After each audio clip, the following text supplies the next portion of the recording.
লোকসভা নির্বাচনের আগে শক্তি বৃদ্ধি, বিভিন্ন দল থেকে তৃণমূল কংগ্রেসে যোগদান করল 160টি পরিবার।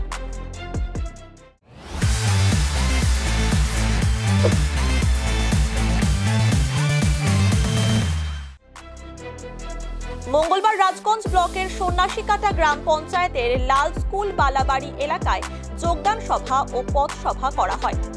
এদিন জলপাইগুড়ি জেলা তৃণমূল কংগ্রেসের সভাপতি মহুয়া গোপ ও রাজগঞ্জের বিধায়ক খগেশ্বর রায়ের হাত ধরে 160টি পরিবার অর্থাৎ প্রায় 480 জন তৃণমূলে যোগদান করেন।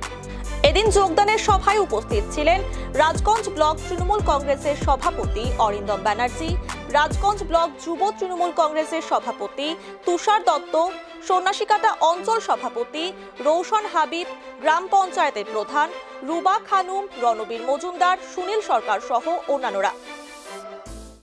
এটা হচ্ছে সন্ন্যাসীকাটা অঞ্চল। সন্ন্যাসীকাটা অঞ্চলের আজকে বিভিন্ন বুথ থেকে এখানে সভা, যোগদান সভা প্লাস পথসভা। এখানে আমাদের যে আগামী 19 এপ্রিল যে ভোট রয়েছে, যেটা আমাদের লোকসভা 24, সেখানে আমাদের প্রার্থী ডক্টর নির্মল চন্দ্র রায়ের সমর্থনে এটা যোগদান সভা এবং পথসভা ছিল।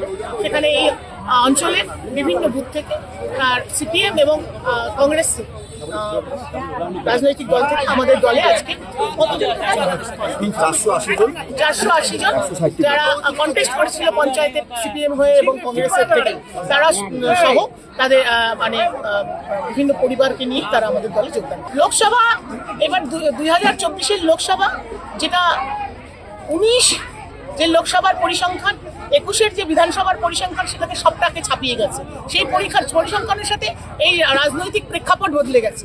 সেই রাজনৈতিক প্রেক্ষাপটের বদলে আজকে জলপাইগুড়ি লোকসভায়, যেখানে 10 তারিখ ডক্টর নির্মল চন্দ্র রায়ের নাম ঘোষণা হয়েছিল, আমাদের সর্বোচ্চ নেত্রী আমাদের নেতা অভিষেক ব্যানার্জি যেদিন ঘোষণা করেছিলেন, সেই দিন থেকে কিন্তু বিরোধীরা অর্থাৎ প্রধান প্রতিপক্ষ যে বিজেপি দল, তারা ক্যান্ডিডেট ঘোষণা করতে পারছিলেন না। তারা লাস্ট মুহূর্তে 25 মার্চ তাদের ক্যান্ডিডেট ঘোষণা হয়। আমরা তো প্রথম ভাবছিলাম যে দেখাই পাচ্ছি না, কারণ আমাদের প্রচার শুরু হয়ে গেছিল। সেদিন থেকে অধিকার যাত্রা নিয়ে আমাদের বিভিন্ন বিধানসভায় 7টা বিধানসভা ক্ষেত্র নিয়ে, যে জলপাইগুড়ি লোকসভা ক্ষেত্র, সেখানে আমাদের ক্যান্ডিডেটকে নিয়ে প্রচার শুরু হয়েছিল। তারপর লাস্ট ডেটে আজকে তারা নমিনেশন সাবমিট করেছে। এখান থেকে পরিষ্কার বোঝা যাচ্ছে যে কোন জায়গায় দল এগিয়ে রয়েছে, কোন জায়গায় মানুষ মমতা বন্দ্যোপাধ্যায়ের সমর্থনে আছে। সুতরাং এই যে জনগর্জন সভা আমরা করছি, যেই জনগর্জন বাংলায় উঠেছে, সেটা জলপাইগুড়িতেও উঠেছে।